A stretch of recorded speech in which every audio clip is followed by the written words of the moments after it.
అమలాపురానికి ఒక విశేషం. మీ లలిత జ్యువెలరీ అమలాపురానికి వచ్చేసింది. డిసెంబర్ 16న బ్రహ్మాండమైన ప్రారంభోత్సవం. లలిత జ్యువెలరీ. ఇప్పుడు ఎవరికి ఊరికే రావు. కేసీఆర్ గారి బిహేవియర్ కావచ్చు, మెంటాలిటీ కావచ్చు, ఆయన యాక్టివిటీస్ మీకు అంటే గ్రేట్ అచీవర్ గా అంటే ఏం లేదు. ఇప్పుడు నేను కేసీఆర్ నుండి అంటే ఏం లేదమ్మా, సమాజంలో తిరుగుతున్నప్పుడు ఎప్పుడు మనము నిత్య విద్యార్థిగానే ఉండాలి. ఒక్కొక్కళ్ళ దగ్గర నుండి కొన్ని నేర్చుకుంటాం. ఇప్పుడు జగన్మోహన్ రెడ్డి గారి దగ్గర నుండి, రేవంత్ రెడ్డి గారి దగ్గర నుండి నేర్చుకున్నది ఏంటంటే, నేను జగన్మోహన్ రెడ్డి గారు జైలుకు పోయినా కూడా ఒక సీఎం కొడుకు అయ్యి ఉండి అన్ని డబ్బులుండి కూడా జైలుకు పోయి కష్టాలు అనుభవించి కూడా ఆయన ఎప్పుడు తన కాన్ఫిడెన్స్ను కోల్పోలే. అట్లనే రేవంత్ రెడ్డి గారు కూడా 109 కేసులు పెడితే కూడా ఆయన ఎప్పుడు చెల్లించలే. ఆయన టార్గెట్ సీఎం పదవే. సో అట్లా ఉన్నారు కాబట్టి వాళ్ళు అచీవర్స్ అయ్యారు. వాళ్ళు అంత హార్డ్ వర్క్ చేయకపోతే చాలామంది ఏదో ఉత్తుత ఇవాళ వేణుస్వామి వచ్చి టీవీ ముందర కూర్చొని మాట్లాడలే, ఒక టంగ్ స్లిప్ అయ్యి నోరు జారితే 30 ml అన్నట్టుంటుంది కథ. టీవీలో టెలికాస్ట్ అవుతుంది. గుర్తుంది కదా? గుర్తుందో మర్చిపోయినా మనం. గుర్తుంది. మరి అట్లుంటుంది కథ. మనం ఒక్కసారి ఎయిర్లోకి వెళ్ళిపోయింది అనుకో, వాయిస్ ఆడుకుంటారు జనాలు. అట్లనే కేసీఆర్ గారు అడ్మినిస్ట్రేటర్ అయిన తర్వాత రాజశేఖర రెడ్డి గారి దగ్గర ఉన్న గొప్పతనం ఏంది అంటే, పెద్ద ఆయన దగ్గర ఉన్నది ఏంటి అంటే ప్రేమతో సరెండర్ అయ్యేవాళ్ళు. పెద్ద ఆయనకు కేసీఆర్ గారికి భయంతో సరెండర్ అవుతారు. తేడా అది. రాజశేఖర రెడ్డి గారు ప్రేమతో సరెండర్ అయిపోతారు. ఇదే భయం అక్కడ కూడా ఉండేది, కానీ ప్రేమతో సరెండర్ అయ్యారు.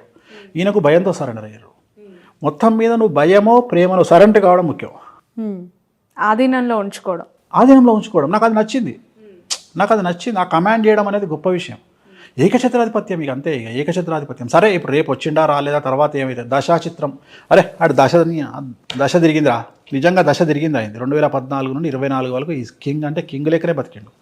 పెద్ద ఆయన రాజశేఖర రెడ్డి గారు కూడా కింగ్ లానే బతికారు. సౌత్ పాలిటిక్స్కి సంబంధించి వీళ్ళు గుర్తుంచుకోవాల్సిన, వీళ్ళ పరిపాలన గుర్తుంచుకునే విధంగా ఉంటుంది అనటానికి చాలా అంశాలు ఉన్నాయి. తెలంగాణ జాతిపిత కేసీఆర్ అది ఒక్కటి చాలమ్మా. ఆయన ఏం చేసిండు అనేది సెకండరీ. తెలంగాణ రావాలి అనేది నా చిరకాల వాంఛ. తెలంగాణ తీసుకొచ్చాడు.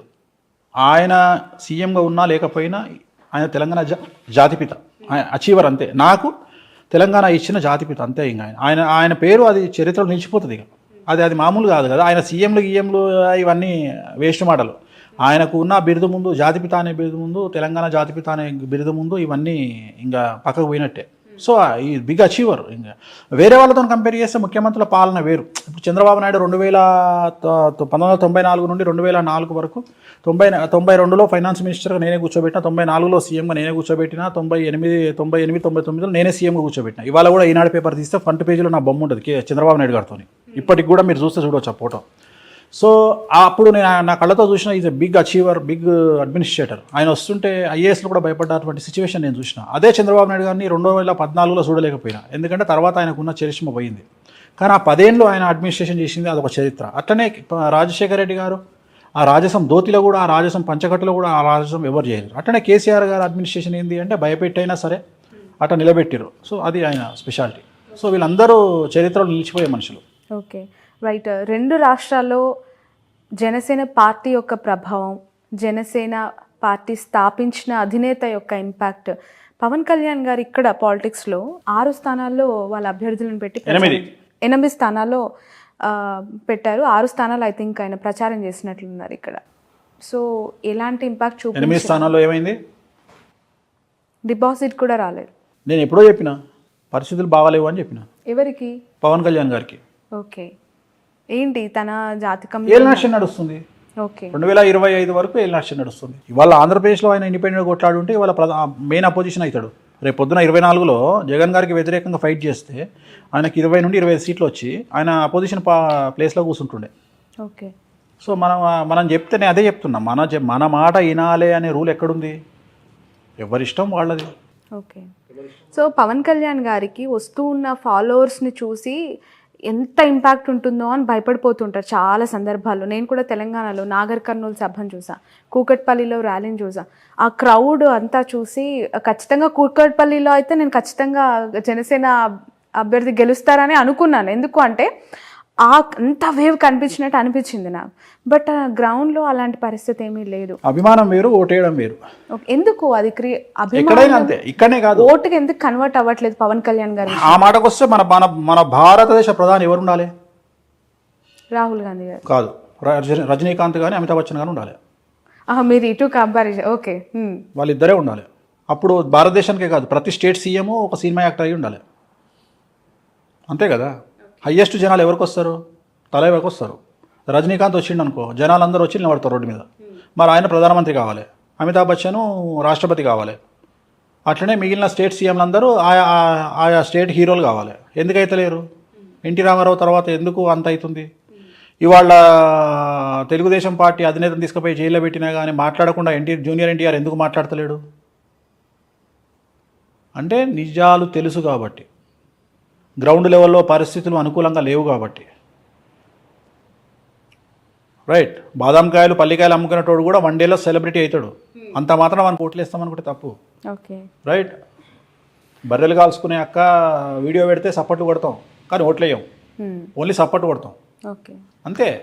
పవన్ కళ్యాణ్ గారి పరిస్థితి కూడా బర్రె లెక్కతో సమానం అంటారా? బర్రె లెక్కతో సమానం అనట్లేదు నేను. అనేది సెలబ్రిటీ స్టేటస్ వేరు, జనాలు రావడం వేరు, ఆ వచ్చిన వాళ్ళు ఓటు హక్కు కింద కన్వర్ట్ అవ్వడం వేరు. నేను మాట్లాడేది అది. దాన్ని చూసి జనాలను చూసి ఓట్లు పడతాయి అనుకోవడం తప్పు అని చెప్తున్నా. ఎప్పుడే కానీ జనాలకు ఓట్లకు సంబంధం లేదు. బట్ టీడీపీతో పొత్తుని ఒకవేళ వాళ్ళు విరమించుకున్నా, పవన్ కళ్యాణ్ గారు విరమించుకొని బీజేపీతో కలిసి ఎన్నికల్లోకి దిగితే ఇంపాక్టెడ్ సీట్స్ ఏమైనా, అంటే ఏమైనా ఇన్ఫ్లుయెన్స్డ్ సీట్స్ ఏమైనా ఉండొచ్చా ఏపీలో?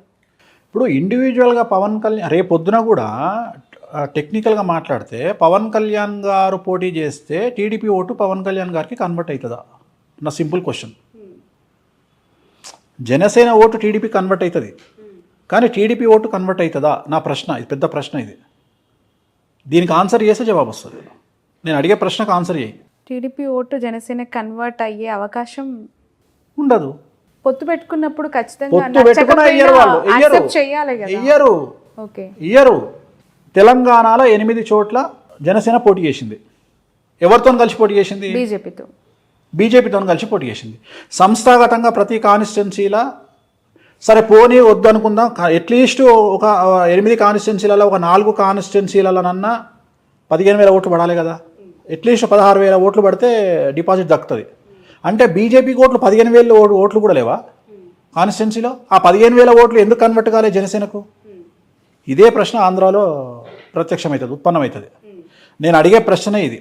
జనసేనకు బీజేపీ ఓటు షేరు ఎందుకు కన్వర్ట్ కాలేదు తెలంగాణలో? బీజేపీ, టీడీపీ, జనసేన ఇంచుమించు 3 కలిసి పోటీ చేసినట్టే ఒక రకంగా చెప్పాలంటే తెలంగాణలో అనుకుందాం, ఇల్లీగల్గానో లేకపోతే అన్అఫీషియల్గానో. మరి జనసేనకు బీజేపీ ఓట్లు ఎందుకు కన్వర్ట్ కాలే? ఎందుకు ట్రాన్స్ఫర్ కాలే? టీడీపీ, జనసేన, బీజేపీ పోటీ చేసినట్టే కదా తెలంగాణలో. టీడీపీ ఎన్నికల బారి నుంచి లేదు, కానీ అన్అఫీషియల్ గానే సపోర్టే కదా. జనసేన అంటే టీడీపీ కూడా జనసేనతో కలిసింది ఆంధ్రాలో. లేదు. ఇప్పుడు ఇక్కడ టీడీపీ ఎన్నికల నుంచి తప్పుకొని వాళ్ళ కార్యకర్తల్ని లేదంటే ఆ పార్టీ సింపథైజర్స్ ని ఎటువైపు మళ్ళించింది అంటే గాంధీ భవన్ వైపు మళ్ళించింది. గాంధీ భవన్ లో కాంగ్రెస్ జెండాలతో పాటు టీడీపీ జెండాలు పట్టుకోవాలి. తప్పు మళ్ళలేదు. సెటిలర్స్ గనక ఇవాళ కాంగ్రెస్ కోటేసి ఉంటే హైదరాబాద్ లో కాంగ్రెస్ కు 10 సీట్లు వచ్చాయి. ఒక్క సీట్ కూడా రాలే హైదరాబాద్ లో. రంగారెడ్డి హైదరాబాద్ లో మొత్తం బీఆర్ఎస్ ఫుల్ స్వీప్ చేసింది అంటే దాని అర్థం ఏంది అంటే మొత్తం గుండుగుత్తగా టీఆర్ఎస్ కేసీఆర్ సెటిలర్స్ అందరూ.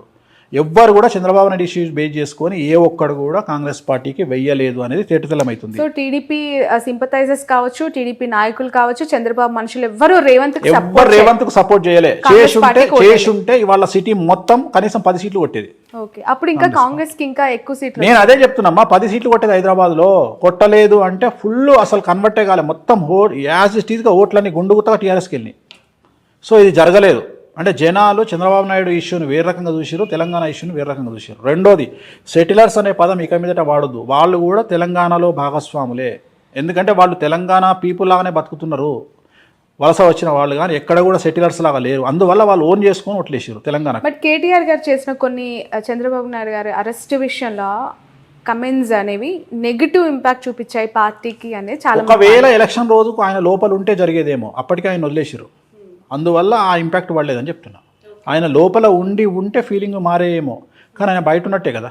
దాని వేడి తగ్గిపోయింది. అప్పటికి ఆ సీన్ వేడి తగ్గిపోయింది కాబట్టి జనాలు కూల్ అయిపోయింటారు. సో తెలంగాణలో టీడీపీ ఇంపాక్ట్ లేదు, జనసేన ఇంపాక్ట్ లేదు, జీరో లేదు, ఉండబోదు, ఫ్యూచర్లో కూడా ఉండదు. ఓకే. ఏపీ పరిస్థితికి చంద్రబాబు నాయుడు గారు ఇన్ ఫ్యూచర్, మీరు 2 టర్మ్స్ ఇప్పుడు జగన్మోహన్ రెడ్డి గారే వస్తారంటున్నారు కదా, next 2 terms next 2 terms Jaganmohan Reddy గారు వస్తారు. 2024-29 ఎవరు జగన్మోహన్ రెడ్డి వస్తాడు. ముఖ్యమంత్రి ఆయనే అవుతారు. మరి ఆయన పార్టీ అన్నప్పుడు ఆయన అంటే వస్తాడు. మీ నోట్ నుంచి చెప్పాలి.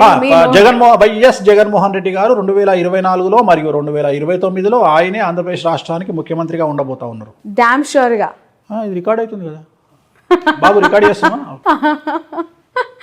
ఆ తర్వాత అయినా చంద్రబాబు నాయుడు గారు ముఖ్యమంత్రి అయ్యే అవకాశం ఉందా? ఏందమ్మా రాసుకొచ్చుకుంటా అయింది 200 ఏళ్ళు బతుకుతాను బడే ఉన్నావు నువ్వు, నాకు అర్థమైతే లేదు. అంటే 74 ఏళ్ళు ఇప్పుడు ఇప్పటికే మీరు అన్నారు తెలంగాణలో రేవంత్ రెడ్డి గారు సీఎం కాదమ్మా, 74 ఏళ్ళు ఆయనకు. రాజకీయ గండం ఉంది, పరిస్థితులు అనుకూలంగా లేవు కాంగ్రెస్ పార్టీకి అని చెప్పారు. ఏపీలో జగన్మోహన్ రెడ్డి గారు 2 టర్మ్స్ వచ్చిన తర్వాత ఏమైనా సిచ్యువేషన్స్ బ్యాడ్ గా వెళ్లే అవకాశం కనిపిస్తుంది? ఏం లేదు, ఇంకా రేపు 2024లో జగన్మోహన్ రెడ్డి సీఎం అయినాక టీడీపీ అనే పార్టీ ఏడు ఉంటుంది. ఓకే, తర్వాత చూద్దాం కదా. ఆ పార్టీ 29 వరకు సస్టైన్ అయినప్పుడు కదా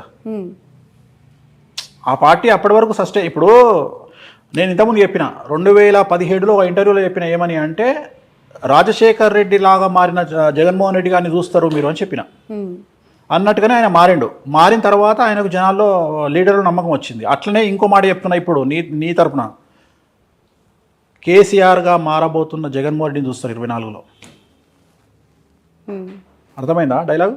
ఓకే, కంట్రోల్ చేస్తాడు, ఓకే, అందరినీ కంట్రోల్ చేస్తాడు. సో ఇంకా తిరుగులే జగన్మోహన్. స్థానబలం ఏంటంటే స్థానబలం. మేము తెలంగాణలో ఉన్నాం కాబట్టి ఆంధ్రలో మమ్మల్ని ఏం చేస్తారు అని చాలా మంది అనుకుంటారు. కానీ బట్ కుటుంబానికి సంబంధించి పదే పదే మాట్లాడుతూ ఉన్న వాళ్ళకి అంటే ఇంపాక్ట్ ఏ విధంగా ఉంటుంది అంటారు? ఈ ఎలక్షన్స్ టైంలో చెల్లి షర్మిల గారు తెలంగాణకు వచ్చేసారు, తల్లి గౌరవ అధ్యక్షురాలుగా రాజీనామా చేశారు, ఇప్పుడు ఆయనతో భార్య ఉన్నారు భారతి గారు. పరోక్షంగా సపోర్ట్ చేసినా కూడా ఆమె ప్రత్యక్ష రాజకీయాలకు వచ్చే అవకాశం ఉందంటారు? లేదమ్మా, లేదు, రారు. ఓకే, ఆ నెసిటీ లేదు వాళ్ళకి. వాళ్ళ ఫ్యామిలీకి అవసరం ఏముంది? ఇప్పుడు సరే, ఇప్పుడు షర్మిల ఫైటింగ్ ఇంకోటో అవన్నీ వ్యక్తిగతమైన అంశాలు. ఇప్పుడు తెలంగాణలో నాకు తెలిసిన ఫ్యామిలీ ఉంది.